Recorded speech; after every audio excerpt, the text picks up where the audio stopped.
Hello दोस्तों, आज बात करेंगे बिहार इलेक्शंस पे। इलेक्शंस हो चुके हैं, उनका रिजल्ट आ चुका है, नई कैबिनेट शपथ ले चुकी है, मुख्यमंत्री सेम है, most of the ministers are the same. Portfolio में कुछ चेंजेस हुए हैं। Most significant of them is home ministry पहली बार 20 ईयर्स के अलायंस में, और रादर 20 ईयर्स में, पिछले 20 साल में पहली बार बीजेपी के पास गई है। सम्राट चौधरी जो उप मुख्यमंत्री भी हैं बिहार के, वो अब होम मिनिस्ट्री भी देखेंगे। सो पुलिस, जो कि यूजुअली अलायंस गवर्नमेंट्स में रूलिंग पार्टी जो लीडिंग पार्टी होती है वो नहीं छोड़ती है, मुश्किल होता है, ऐसा बहुत रेयर ऐसा किया जाता है। और बीजेपी अब सबसे बड़ी पार्टी है बिहार में विद 89 सीट्स। सो इसको डाइसेक्ट करेंगे। इससे पहले जो लास्ट ईयर के लोकसभा इलेक्शंस थे उसमें बीजेपी ने क्या ब्लंडर्स किए, उनका इफेक्ट क्या रहा, और उसके बाद बीजेपी ने क्या लेसन्स लेते हुए करेक्शंस किए और कैसे इम्प्लीमेंट किया, और उनके रिजल्ट्स क्या रहे हैं अभी तक, उस पर बात करेंगे। इसके अलावा बिहार में कौन कौन से फैक्टर्स इफेक्टिव रहे और फैक्टर्स प्ले आउट किए, उनको डिस्कस करेंगे। उसके अलावा बात करेंगे इन रिजल्ट्स से देश की राजनीतिक परिदृश्य पे क्या असर आएगा, और जो अगले साल सबसे मेजर जो इलेक्शन आने वाला है, state election, which is trial by fire for BJP, जो उनकी एक्लीज हील रहा है अभी तक, दैट इज़ बंगाल इलेक्शंस। सो वो कैसा पैन आउट होगा, तो आइए शुरू करते हैं। लास्ट ईयर लोकसभा इलेक्शंस का रिजल्ट आया और शॉकिंगली सारे जो एग्जिट पोल्स बोल रहे थे कि नहीं नहीं बहुत मैसिव मैंडेट मिलेगा बीजेपी लेड एनडीए को, ऐसा हुआ नहीं। On the other hand BJP 240 पे समझ गई, और एब्सोल्यूट मेजॉरिटी जो मोदी जी के फर्स्ट टेन्योर से उन्हें मिल रही थी, for the first time BJP में मिली थी 2014 में, सो उसका रेपिटेशन नहीं हो पाया। एंड बीजेपी वॉज कंपेल्ड कि वो अलायंस में तो थे, लेकिन अब अलायंस पार्टनर्स बहुत क्रूशल हो जाते हैं कि if any of the alliance partners major ones walk out, उनकी सरकार गिर जाएगी।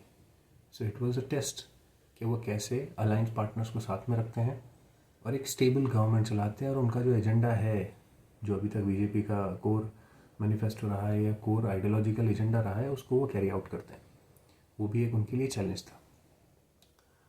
अब जो गलती हुई थी वो आप सबको याद होगा कि जेपी नड्डा का एक इनफेमस राधा एक इंटरव्यू हुआ था, जिसमें उन्होंने बहुत कैटेगोरिकली एंड बहुत एम्फेटिकली ये कहा था कि भाई भगवा doesn't mean BJP, we do not stand for that, हम तो सबका प्यार सबका लहसुन की राजनीति करते हैं, और इसके अलावा आरएसएस की हमें ज़रूरत नहीं है, BJP doesn't need RSS any more and we can stand on our own, ऐसा उन्होंने बहुत एम्फेसिस दे के कहा था। एंड उसका इफेक्ट ये अराउंड फोर्थ फेज़ की बात होगी। एंड उसके बाद बीजेपी का जो कोर वोटर है that is the RSS cadre, और उनकी फैमिली ये कोर वोटर है, ये सबसे लॉयल वोटर बेस है बीजेपी का अक्रॉस द कंट्री। और उन लोगों ने दे टुक अ स्टेप बैक कि ठीक है, बीजेपी को ऐसा लगता है कि they can stand on their own और वो कर सकते हैं, तो लेट देम डू इट। तो जो कोर स्ट्रेंथ है ग्राउंड पे, जो एक्चुअल ग्राउंड वर्क करते हैं, that is the RSS cadre, और वो बैकआउट कर गया कि ठीक है, let them do what they want to. Eventually क्या हुआ, और हिंदुत्व के एजेंडे से भी बीजेपी ने ऐसा बोला था कि नहीं, 2019 के बाद में they were very cold towards core Hindu agenda. Result, they got bundled out for 240, और सबसे मैसिव बीटिंग जो उन्होंने ली, अगर उड़ीसा में जो सीटें आई हैं अगर वो नहीं आती तो ये बीटिंग और मुश्किल होती है। इवन गवर्नमेंट भी नहीं बनती सेंटर में, अनलाइकली था कि फिर गवर्नमेंट बन पाती, but somehow Odisha gave 18 seats और it saved BJP. Massive beating जो मिली वो मिली यूपी में। अब बात करते हैं कि how they learn from this. BJP ने ब्लेम नहीं किया किसी को, दे एक्सेप्टेड दैट यस कुछ कमी रह गई, हम करेक्ट करेंगे, आत्ममंथन करेंगे, और उसको करेक्ट करने के बाद में will come back. And they came back. Correction RSS की लीडरशिप के साथ पैचअप किया, they went back to the drawing board. सारे इलेक्शन लड़ने के समीकरण जो बनते हैं बूथ लेवल तक, उसमें उन्होंने फिर से आरएसएस को इन्वॉल्व किया। Every campaign decision RSS is now part of, right from the selection of the candidate to how it has to be planned and executed the strategy of reaching out to people. वो हर चीज़ में उन्होंने RSS को ground level तक include किया है। जो बिल्कुल मोहल्ला सभाएं और ये सब होती हैं, 12-12 10-10 जनों की मीटिंग्स करते हैं आरएसएस के लोग, घर घर जाते हैं, door to door reach out करते हैं, तो वो सब स्टार्ट हुआ। बीजेपी अग्रीड कि यस वी नीड यू। आपने इसका असर देखा हरियाणा इलेक्शंस में, जो राइट ऑफ कर दिया था सबने, आपने इसका रिज़ल्ट देखा महाराष्ट्र इलेक्शंस में, आपने इसका रिज़ल्ट देखा दिल्ली इलेक्शंस में। अब ये जो सबका प्याज सबका लहसुन वाली जो पॉलिटिक्स थी अभी तक, जो कॉइन की गई थी कि बहुत इंक्लूसिव बनेंगे, BJP doesn't talk about this any more, rarely करते हैं, क्योंकि उनको पता है कि हम जिनको टारगेट करना चाह रहे हैं मुस्लिम्स को, वो अभी भी रिलीजियस लाइंस पे ही वोट करते हैं, और no matter what BJP does for them, वो कभी नेशनलिस्टिक वोट नहीं करेंगे लार्जली। तो वो उन्होंने अब छोड़ दिया कि हमारा वोटर बेस है ही नहीं, हमें इन्हें अपीज ही नहीं करना है, हमें इन्हें रीच आउट ही नहीं करना है। हाँ, पॉलिसीज़ का जो फ़ायदा होना है वो सबको होगा विदाउट एनी बायस और इल, वो सबको मिलता रहेगा, but as a voter we won't reach out to them saying कि यस आप हमें आकर वोट कीजिए, अगर आपको सही लगता है तो कीजिए, otherwise that is fine. And एक जो मैग्नानिमिटी थी, एक दम आ गया था कि नहीं 400 पार, वो जो स्लोगन चला था 400 पार वाला, it backfired, because human psychology है कि अगर आप बोलते हैं कि मैं तो कर ही लूँगा, तो पीपल थिंक है ठीक है तू कर लेगा ना, तो ठीक है, अगर 400 पार आ ही रही है तो एक दो सीटों पे अगर हम सबक सिखा देंगे तो it won't make much of a difference. और यही हुआ, सब ने सबक सिखा दिया। उसके अलावा अब वो नारे आपको नहीं दिखते हैं, ऐसे एम्फेटिक नारे आपको नहीं दिखते हैं। There is more respect towards the alliance partners now, बहुत वैल्यू किया जा रहा है उनको। इसके अलावा जो बहुत सारे दल बदलू आए थे कांग्रेस या दूसरी पार्टियों से बीजेपी में, और उनको टिकट्स दे दिए गए, जो बीजेपी का कोर वोटर था उसको बहुत डिसहार्टन फील हुआ था कि ये क्या है, हम पूरी ज़िंदगी खपा रहे हैं और यहाँ पे ये किया जा रहा है। तो वो उस चीज़ को बीजेपी ने अब उसमें रोकथाम करी है। अब आते हैं बिहार इलेक्शंस में क्या क्या चीज़ें प्ले आउट गई है। ये जो स्पेशल इंटेंसिव रिवीजन है इलेक्टोरल रूल्स का, SIR, जिस पे बहुत बहस हुई, बहुत हंगामा किया विपक्ष ने इस पे कि इसमें वोट चोरी हो रही है और फर्जीवाड़ा हो रहा है। अल्टीमेटली सुप्रीम कोर्ट भी गया, सुप्रीम कोर्ट ने अपनी रूलिंग्स दी, और स्टिल SIR के बाद में जो इलेक्टोरल रूल्स साफ हुए थे उसके बेसिस पे ही इलेक्शंस हुए हैं, and it came out pretty well BJP के लिए, JDU के लिए, मतलब NDA के लिए इन अ नटशेल। तो यस, वोटर लिस्ट के साफ होने का बहुत फ़र्क पड़ता है, क्योंकि जो कोर वोटर, जो बांग्लादेशी वोटर आया हुआ है, या जो गलत वोटर, फर्जी वोटर रजिस्टर्ड है और लाभ उठा रहा है इलेक्शंस में, वो बाहर हो जाता है। इसके अलावा जन सुराज पार्टी ने, जो प्रशांत किशोर की पार्टी है, वो 3.5 साल से पूरे बिहार की यात्रा कर करके एक एक जगह जा के लोगों को ये समझा रहे हैं, बिहार जहाँ पे कास्ट बहुत इंपॉर्टेंट होती है, सारा मुद्दा ही कास्ट का होता है, तो वो एक एक जगह जा के उनको समझा रहे हैं लोगों को कि प्लीज़ कास्ट लाइन से ऊपर उठिए, बिहार में अपने बच्चों के लिए, उनकी नौकरी के लिए, पढ़ाई के लिए, मूलभूत सुविधाओं के लिए वोट कीजिए। इसका असर हुआ है, ऑल्दो वो जनसुराज के लिए ट्रांसलेट नहीं हुआ, इस वजह से जनसुराज का बहुत आप मजाक उड़ता हुआ देखेंगे, बट उनका एजेंडा काफ़ी सही था, पॉजिटिव था, उन्होंने कास्ट बेस्ड या रिलीजन बेस्ड राजनीति नहीं करी, और उसका इनडायरेक्टली जो इफ़ेक्ट आया है कि मैसिव टर्नआउट हुआ है इन फेवर ऑफ, कई फैक्टर है, मैं कहूँगा this is not the only factor but this is a factor.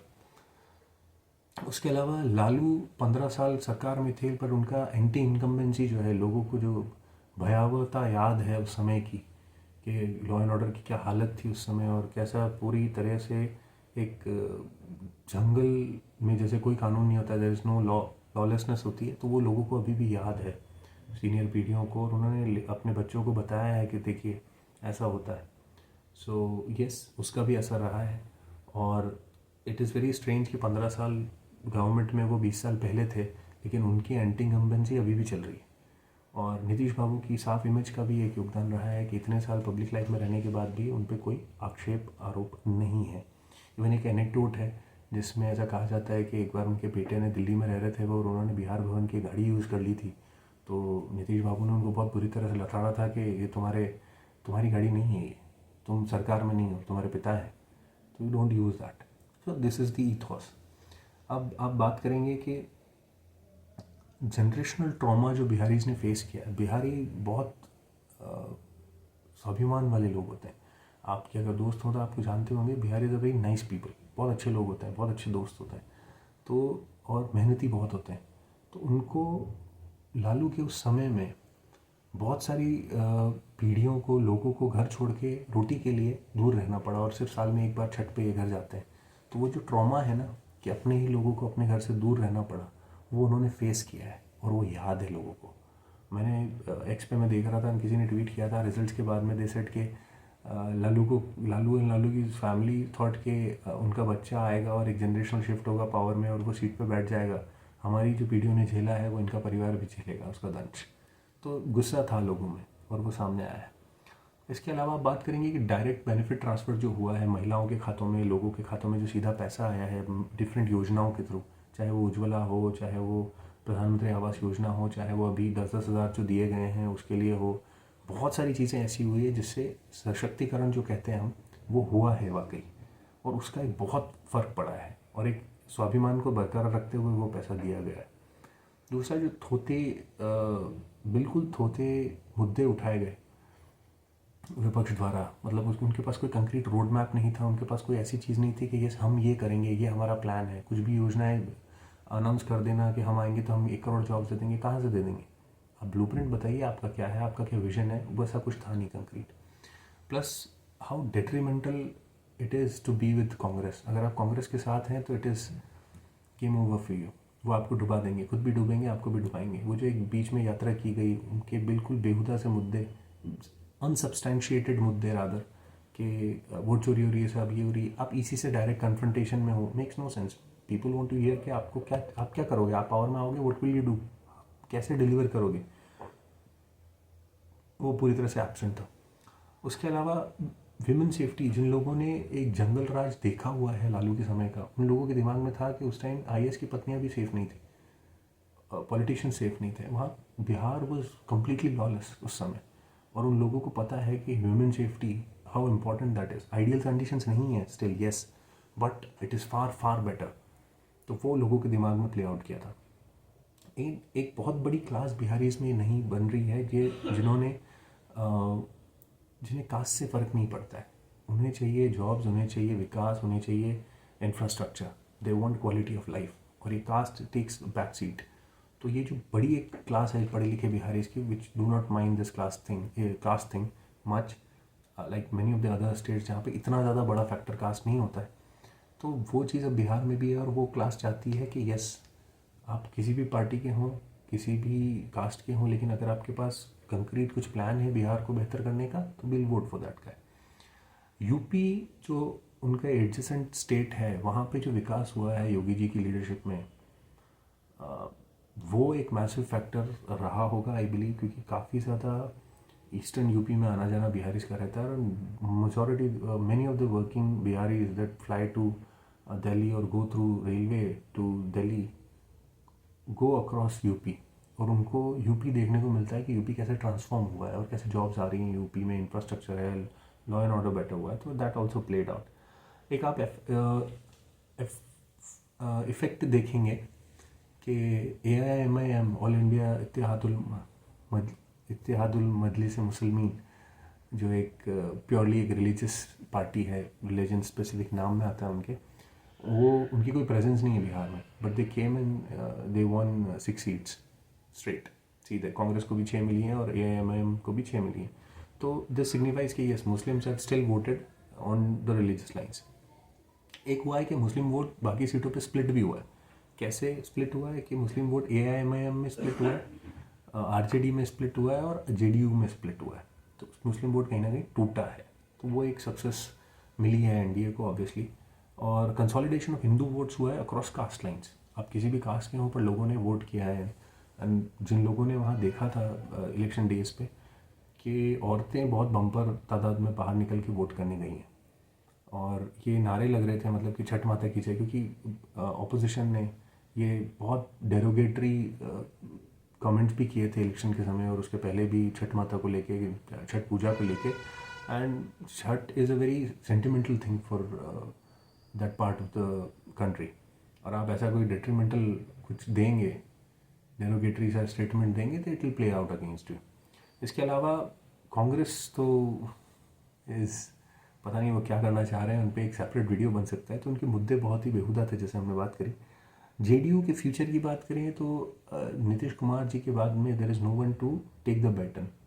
उनके बाद में देयर इज़ नो वन कि वो इतना बड़े कद का नेता JDU के पास नहीं है, और ना वो बना रहे हैं। दूसरी तीसरी कतार का भी उनके पास ऐसा कोई नेता नहीं है जो टेक ओवर कर पाएगा कि यस ही इज़ ऑलरेडी 74, और जब तक ये टेन्योर अगर ऊपर वाले की कृपा रही तो ख़त्म करेंगे तब तक ही भी 79। सो रिमेन्स टू बी सीन कि JDU आगे क्या करता है। बट येस, JDU ने ये समझना शुरू कर दिया है कि नाउ दे आर द छोटा भाई in this alliance and BJP will eventually take the बड़ा भाई का रोल। इसके अलावा LJP का राइज आपने सबने नोटिस किया होगा कि लोजपा जो है, रामविलास लोक जनशक्ति पार्टी, उसका जो राइज हुआ है, चिराग पासवान को जो सपोर्ट है BJP का, and how he has created a field for himself in Bihar and elsewhere obviously, वो कैसे कर रहे हैं। तो उनका स्ट्राइक रेट बहुत अच्छा रहा और चिराग पासवान के पास एक मौका है जो भारतीय राजनीति में एक वॉइड क्रिएट हुआ है कि हार्डकोर अनअपोलोजेटिक हिंदू राजनीति की कोई बात ही नहीं करता, हिंदू हितों की कोई बात नहीं करता। पहले शिवसेना करती थी, पर Shiv Sena was largely confined to Maharashtra, Bala Saheb Thackeray के टाइम। उसके बाद से शिवसेना उद्धव ठाकरे के नेतृत्व में सीडेड दैट स्पेस। अभी ऐसी कोई पार्टी नहीं है भारत में जो हार्ड कोर हिंदू हितों की बात करती हो। वो स्पेस चिराग पासवान के पास है, क्योंकि वो एक पिछड़ा वाला जो उन्होंने एक समीकरण बना रखा है कि पिछड़ों के हितों की बातें करेंगे, तो उससे लार्जर उठ के एक मास कलेक्टिव बना के वो ये स्पेस कंज्यूम कर सकते हैं, उस वर्ड को फिल कर सकते हैं। तो ये should, I mean his political adviser should think about it कि पैन इंडिया अप्रोच वो बिल्ड कर सकते हैं इस पर। BJP का फ्यूचर ये है कि जैसा हमने बात करी कि home ministry has gone to Samrat Choudhary, जो कि BJP के उप मुख्यमंत्री भी हैं। तो ये लॉ एंड ऑर्डर अब BJP कंट्रोल कर रही है लार्जली। लैंड रेवेन्यू ऑलरेडी उनके पास है, बड़े मेजर मंत्रालय कई सारे उनके पास हैं। तो BJP eventually will be the leading party, ये उनका गोल है। बट क्योंकि अलायंस के कंपल्शंस हैं, सेंटर में JDU के बिना सरकार नहीं चल सकती, तो they have seeded that little thing के ठीक है, चीफ मिनिस्टर नीतीश बाबू ही रहे, वो किया गया है। उसके अलावा बंगाल पे क्या फ़र्क पड़ेगा, जैसे मोदी जी ने अपनी विक्ट्री स्पीच में भी कहा था कि माँ गंगा जो है वो बिहार से ही बंगाल में एंटर करती हैं। तो अभी वहाँ पे SIR चल रही हैं, काफ़ी सारे स्टेट्स के साथ में वहाँ पे चल रही हैं। तो जो SIR से जो टसल क्रिएट हो रही है अलग अलग जगहों पे, BLOs की डेथ भी हुई है and they are also protesting. SIR will play a massive role and mass exodus हो रहा है, और रिवर्स एक्सोडस बोलना चाहिए। जो इलीगल बांग्लादेशी जो बंगाल में रह रहे थे, वो हज़ारों लाखों लोग वापस बॉर्डर क्रॉस कर रहे हैं। तो एक तो मेरा क्वेश्चन है कि how come borders are so porous, कि कोई आ जाता है और कोई चला जाता है। तो central home ministry should look into this. But yes, exciting times ahead in terms of Bengal में क्या होगा। जिटरी हैं तृणमूल कांग्रेस ऑब्वियसली, ये जो SIR हो रही है उससे, और इसका इफेक्ट हमको देखने को मिलेगा। आगे बात करते हैं बंगाल पे एक अलग वीडियो में। बट मेक श्योर अगर आपके कोई सजेशंस हैं, आप क्या सोचते हैं इसके बारे में, please comment, subscribe the channel and like the video, share this with all your family and friends. Till next time, thank you.